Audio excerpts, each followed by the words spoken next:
Fall in, Polk County. This is today's veteran.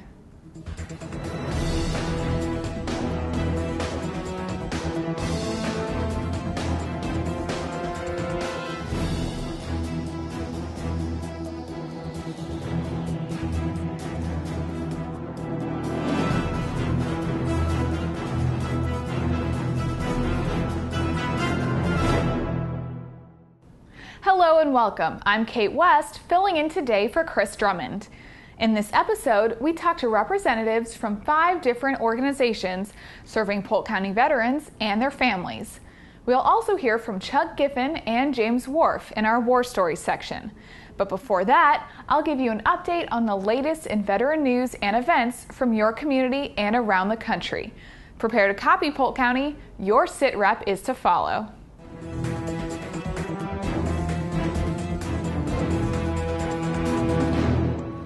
In August, I told you about the City of Lakeland breaking ground for a new Veterans Park and Purple Heart Memorial. Just recently, construction for another memorial kicked off at Gardner Park in Lake Alfred. The American Ideals Foundation is a Tampa-based nonprofit working alongside the Winter Haven VFW post to make this memorial a reality. The memorial will feature a 60-foot circle inlaid with a 5-pointed star recognizing each of the 5 branches of military service. A large relief of the famous Iwo Jima flag-raising sculpture will be moved from its current home near Fantasy of Flight to sit alongside the memorial. The founder of the American Ideals Foundation, Robert Maffa, said that a second relief will be installed at the site to honor women service members.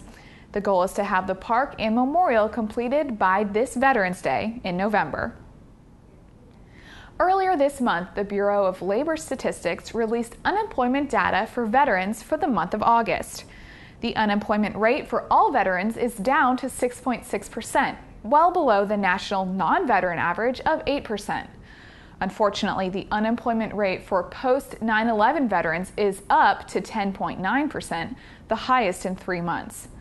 The VA notes, however, that month-to-month unemployment figures for this demographic are poor indicators of long-term trends. Post-9/11 veterans have been experiencing the lowest unemployment rates in any combined 8-month period since 2008. As we remain optimistic about the continuing downward trend in unemployment rates for all veterans, we know that there is still much work to be done. The VA urges veterans to take advantage of programs like the GI Bill and Veterans Retraining Assistance Program, or VRAP, to be better prepared for the job market. The VA is also collaborating with the U.S. Chamber of Commerce and the National Chamber Foundation on the Hiring Our Heroes campaign. This program has been helping veterans and military spouses find meaningful employment since its launch in March of 2011. In only a year and a half, hundreds of hiring fairs have been hosted in 48 states, as well as the District of Columbia and Puerto Rico. You can find a complete list of all upcoming hiring fairs in communities throughout the country online at uschamber.com/hiringourheroes. This website also has information on how businesses and organizations can partner with the National Chamber Foundation to hire America's heroes. We end our sit-rep today on a more serious note. The month of September is recognized as Suicide Prevention Month, but the Department of Veterans Affairs knows that our country's veterans need support every day of the year. That is why the VA is calling on individuals and communities across the country to show their support for veterans in crisis and help raise awareness of the VA medical health services that veterans have earned. The VA is partnering with the Department of Defense to educate service organizations, healthcare providers, and individuals on suicide prevention and recognizing the risk factors. If you are a veteran in crisis or know someone who might be in crisis, I urge you to call the Veterans Crisis Line at 1-800-273-8255 or send a text to 838-255. Anonymous online chat services can be found at veteranscrisisline.net. The Veterans Crisis Line online chat and text messaging services offer free, confidential support 24 hours a day to veterans, their families, and friends, even if they're not registered with the VA or enrolled in VA healthcare.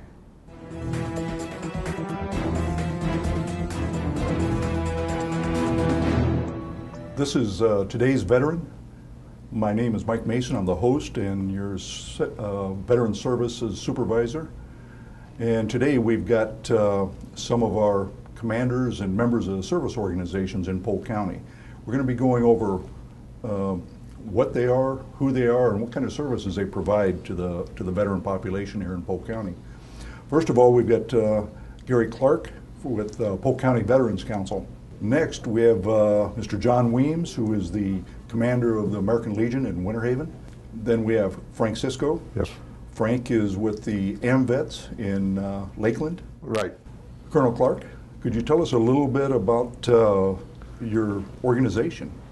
Sure. Certainly, the Veterans Council is really a coordinating body consisting of a representation from the veterans organizations around the county.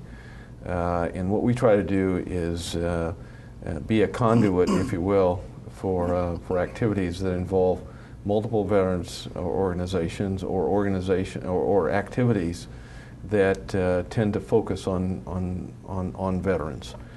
We have a number of events during the year that are intended to focus on veterans, to make the community aware. They're community type events that focus on veterans, that help to bring to light not only the service that veterans have rendered in the past, but also the contributions they make currently to our county and our community. And so that's what we try to do. It's strictly a volunteer organization. Anybody who is interested in participating in these activities or being a part is invited, certainly welcome to participate with us. And like I say, it is a sort of a point of contact, a focal point for outside organizations that are interested in becoming involved with veterans as a first stop.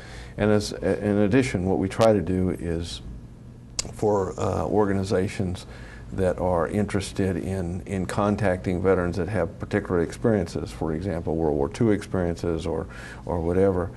We have a communication system that allows us to go out and recruit folks who have these experiences to participate in particular programs that may be going on in the county. And so again, the whole idea is to provide emphasis, and we have the purpose overall, our mission overall, is to be a spokesman, be an advocate for strong national defense, which is the purpose that all of us serve for, and secondly is to remind people of the sacrifices that veterans have made, are making today, and to support those who are in uniform today serving our nation. Yeah, John, tell us a little bit about the American Legion. The American Legion is actually Frierson Nichols, post state of Winter Haven, Florida. The Frierson Nichols were the first two soldiers killed in World War I in France. Our administration building where we have meetings, called the Hood Building, and it's named after a Lieutenant Hood who was killed in Vietnam. He was a representative of Boy State with the American Legion. His father had been a past department commander, and he was killed in Vietnam in 1968. Okay. We have currently approximately 2,000 members of our post. We have approximately 750 women who are direct descendants or were married to veterans who are in the auxiliary, and we have approximately 200 sons of the American Legion who are direct descendants of veterans who served during a time of armed conflict. So we have approximately 3,000. That's got to put you up there a little bit as far as the size of the post, right? Yes, I haven't seen the statistics lately. I mean, we try to get membership all the time. At one time we were as high as 7th in the nation, but I believe we're like 13th in the nation now, and I believe the last I knew we were the 3rd largest in Florida. Okay. So pretty large organization. What kind of, if a veteran comes to you and needs some assistance, what kind of opportunities do you provide for them? First, with the American Legion, we have what's called a Service Officer Program, of which Mike Mason happens to be a member of that team. We have a chief service officer, but there's 4 altogether, and once I get a contact or they get a contact, we begin trying to help the individual. We even have a new program that you and I got involved in where I have private businesses involved that donate money. It can only be used for veterans relief. It's the same thing as Gary was saying. We can step in and help on emergency. By the way, Mr. Mason's doesn't brag about his abilities, but first he was a member of the team last year of the American Legion, the 4 service officers who won the state award for the best service officers team, and he's going to be receiving an award next month that I was involved in putting him in for the Disabled Veterans Occupational Program. Did I get it right? DVOP? You missed it a little bit. Okay. Disabled Veteran Outreach Program Outreach Specialist. Program. Right. But Mike Mason won the award for the outstanding DVOP for the year for the Department of Florida. Tell us a little bit about that the setup that you've got with private business. Every week Yes, we're involved with them in an auction. They have an auction on Sundays, and they graciously donate 5% of their net profit. And that goes into an account for? It's called a Donations and Relief. Okay. When I set it up, I did not want to go to the general fund. The only thing it'd be used for is for donations and relief to help veterans. And one of the big issues we come across is a veteran comes in today, they need something. Yes. And then you've got to go through a whole process, and it might be a week or 2 to get everybody to sign off. You've got it set up now to where, is it 2 signatures? And yes, when I originally set it up, I decided that some people need help early. You and I were involved with gentlemen need to get back to South Dakota, so as long as somebody's contacted me, if they contact me, I get 2 other service officers involved. If they contact a service officer first, then I need a second service officer to vet it. And we set up the fund where, with our bylaws, I can only spend so much money without a vote of 13 men on the executive board. So now, as long as 2 service officers tell me that individual's eligible, get him some emergency relief, I can cut a check for $300 that day. Yeah, that's great. Then we have Frank Cisco. Yes. Frank is with the AmVets in Lakeland. Right. Frank, you want to tell us a little bit about AmVets? Well, AmVets is a different than other veterans organizations in that we accept all veterans. We do not have a timeline. If you're a veteran and you served sometime since World War II, you have an honorable discharge, be it under general conditions or whatever, as long as it's honorable, So even, you can be an even AmVet. John from the Civil War can? Well, certainly. if we go back that far, we'll let them in. Okay, good.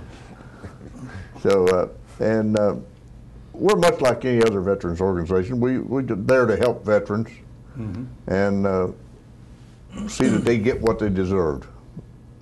And really, beyond that, I don't know what else to say about it.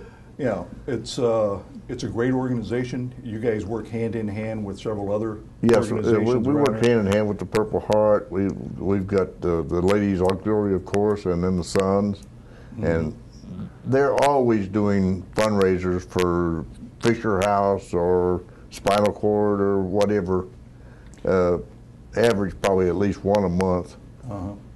There's always dinners and everything that's going on over there. Anything to raise money. Right. And what kind of services do you provide for the veterans when they come in, if they're in need? If need be, if we can't do it, we can point them to the direction where somebody can do it. Okay. We do have connections like with the VAV, which is a local veterans organization that, like many non-veterans, like you were talking about, we can point them towards them. Okay. If we can't handle it ourselves, sometimes somebody else can do it quicker. All right. So you've got contacts and basically working with Gary and everybody else, you can kind of fit everything together. Right. Okay. Well, listen, guys, I appreciate it. Thank you for coming in today, and have a little something to take home with you. Okay. Thank you for having us. Thank you. Okay, thanks, Mike. And if you would, please stay tuned. We've got a couple more organizations to talk to, and we'll be right back. Welcome back. We've got with us now Jack Williams with the VFW and Anthony Nicholson with the Military Order of the Purple Heart. Jack, I guess go ahead and tell us a little bit about the VFW. Okay, I'm right here from the Winter Haven Post 4289, Okay. Haynes Hendricks Post, Veterans of Foreign Wars. Mm-hmm. The VFW was nationally founded and started up in 1899 from several members of the Spanish-American War and Philippine insurrection that returned back to the United States. They had no benefits to speak of. They had no pension plans, no medical, and they bonded together and formed a voting bloc that they could bring some political pressure. And since then, they've been working on maintaining and upgrading the benefits for returning veterans. All right. They were key players in starting the Veterans Administration. Mm-hmm. They've also finally got Agent Orange, or assisted with the other sister agencies. And all of us Vietnam veterans appreciate that. Oh, yes. And right here we have 8 posts in Polk County. This is our District 4. Okay. County-wide, we've probably got 2,000 members Okay. and another 1,000 of auxiliary members of men or women that do have veterans connections. Okay. To join the Veterans of Foreign Wars generally takes a overseas campaign ribbon during the time of conflict, or right now they still consider Korea to be a ongoing conflict area, so the military people that's within Korea boundaries for 30 days continuous or 60 days total are eligible. Okay. And what kind, and this is one of the questions I ask the other organizations, if you get a veteran that comes in and maybe, needs some assistance immediately, what can you guys provide for them? We also have an assistant service officer. Okay. And immediately, if we cannot issue immediate assistance once things are vetted, then we will get assistance from our own personal ad hoc members. Okay. And I've seen that several times. And you guys are a very active post. I know you put on a lot of presentations, a lot of events here. It's almost a monthly thing with you guys that you're out there in the public quite a bit. It seems like sometimes it's closer to weekly. Yeah, I know. We've got people that move. Uh-huh. Anthony, so here we are. Here we You're are. not just a member of the 535 Military Order of the Purple Heart in Lakeland. You have also a department? Correct. Yeah. And first, tell us a little bit about the Purple Heart, Okay. Military Order of the Purple Heart. Okay, history of the Military Order Purple Heart is General George Washington gave out 3 Purple Heart ribbons. Mm-hmm. And then in '56 it became the Purple Heart Medal. Yeah. It's only awarded to combat wounded veterans. Okay. And you have to show on your military records that you have a Purple Heart Okay. in order to be in our organization. So we're not as large as most organizations are, obviously. Right. In Florida, the Department of Florida is the 3rd largest in the nation. So Texas, we have more combat wounded veterans. correct, mostly in because of Florida. World War II. Yeah. Come down and retire. So the first one, the largest one is Texas, then California, then we're the 3rd largest Okay. veteran population. And you guys, what else do you do? I know you do fundraising and try to get some funds available for veterans that come in for assistance. Correct. We also have a service. We do service office work. We do have an office over there in Bay Pines at Regionals. Right. And we also... Do a lot of work in the hospital. Correct. Also. We do a lot of VAVS work Right. at all the hospitals and everything. We have a national foundation that allots money for us to distribute to the hospitals and Okay. outreach centers. All right. Well, listen, guys, I have to tell you from the veteran side, we appreciate everything you guys do, and couldn't tell you, how happy we are to have you here today and explain what your organization actually do and what they provide for the Polk County veterans. So Jack, I want to thank you for being here today representing the VFW, Post 4289, and Anthony Nicholson. Thank you very much, sir, for coming in, and we appreciate everything you do for veterans. Thank you again. You're welcome.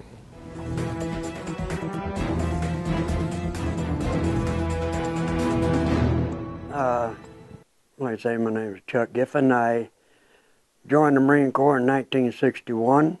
I was requested to join. I was 16 years old, and I turned 17 and when I graduated from boot camp in December 22nd. Spent 4 years and 4 months in the Marine Corps. Started out as a shore fire control party man. That's close air support in a unit called Anglico. I was over in Hawaii for 2 years at SINPAC, Camp H.M. Smith. And just before I left there, well, I went over to jump school in Okinawa. I jumped with the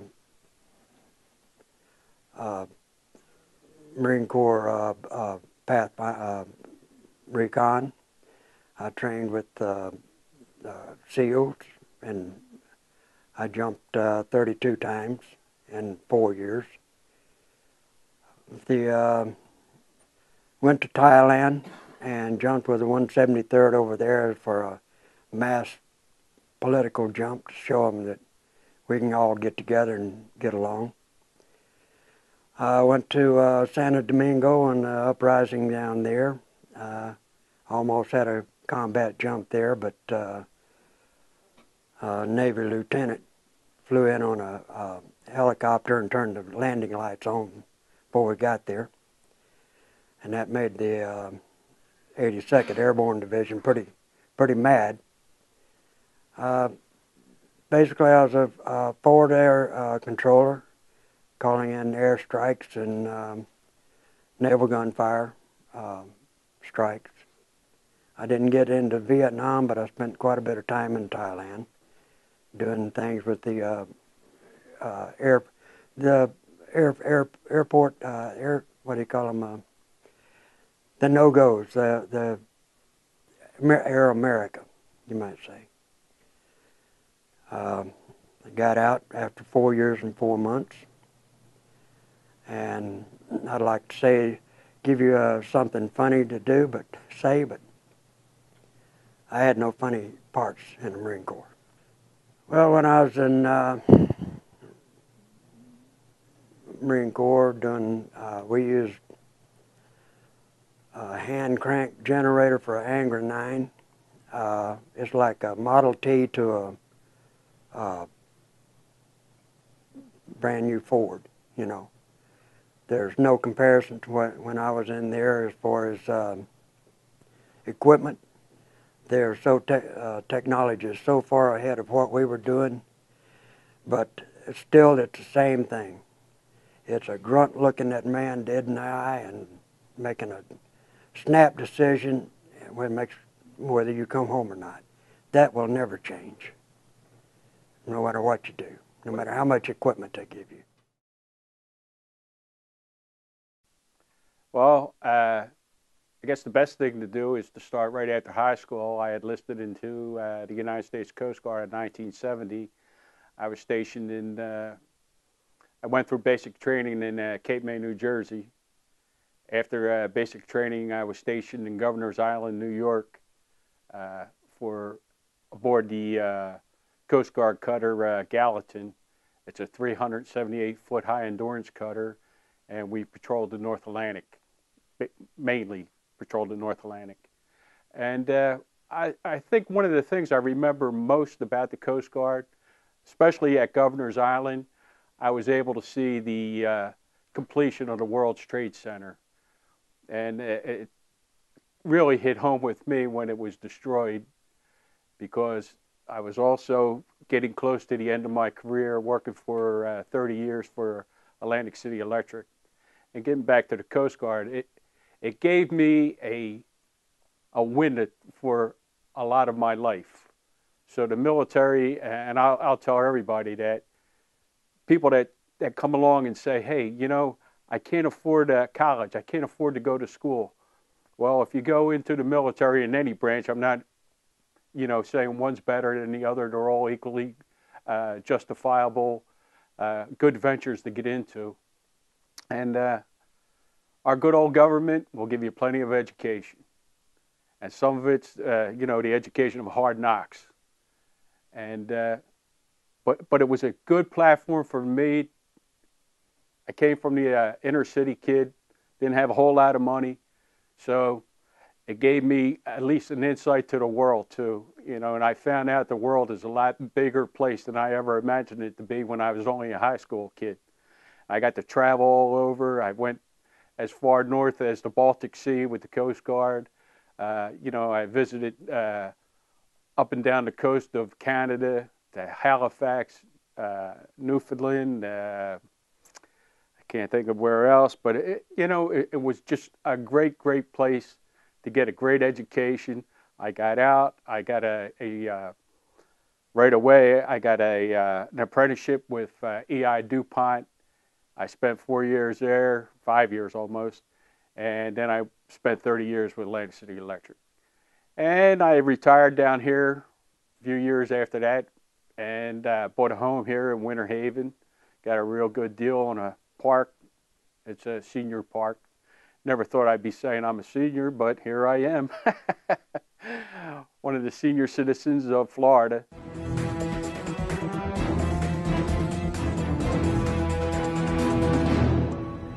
For more information on veteran benefits, claims, and visitation services in Polk County, or to share your story right here on our show, contact your Veteran Services officers at 534-5220. The Veterans Services Office is located on the first floor of the Human Services Building in Bartow. Thanks for joining us for another episode of Today's Veteran.